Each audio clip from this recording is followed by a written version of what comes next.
রাসূল সাল্লাল্লাহু আলাইহি ওয়াসাল্লাম বলছেন যে মা মিন আইয়াম আল আমালুস সালিহু ফিহিন্না, যে এমন কোনো দিন নেই যে আল্লাহর কাছে এই দিনগুলোর আমলের চাইতে উত্তম আমল বছরে আর নাই।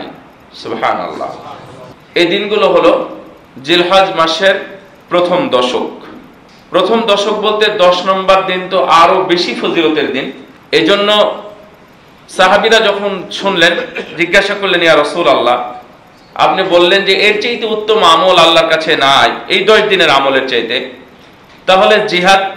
কারণ জিহাদ তো দিনের শরীয়তের সর্বোচ্চ চূড়া, সবচেয়ে সম্মানের, মর্যাদার, দ্রুত জান্নাত লাভের উপায় হলো জিহাদ।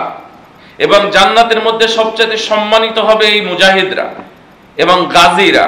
তাহলে এই আল্লাহর রাস্তায় জিহাদ করলেও কি এত মর্যাদাপূর্ণ আমলদার হতে পারবে না? রাসূল সাল্লাল্লাহু আলাইহি ওয়াসাল্লাম বললেন, না। আল্লাহু আকবার, সুবহানাল্লাহ। আপনি যদি 10 দিন আমল করেন তাহলে এই 10 দিন আমলকারী ব্যক্তি মুজাহিদের চাইতেও বেশি মর্যাদাপূর্ণ হবে। তবে যারা শহীদ হয়ে যায়, ইল্লা মান খরাজা বিনাফসিহি ওয়া মালিহি ফালাম ইয়ারজি বিশাইইন মিনহু, জিহাদে চলে গেল আর ফিরে আসলো না, এই লোকটার কথা ভিন্ন। মানে যারা শহীদ হয়ে গেল তাদের কথাটা ভিন্ন।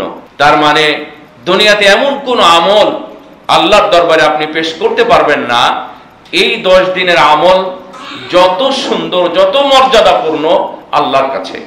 এই জন্য প্রতিযোগিতা শুরু করবেন এখন থেকে ইনশাআল্লাহ।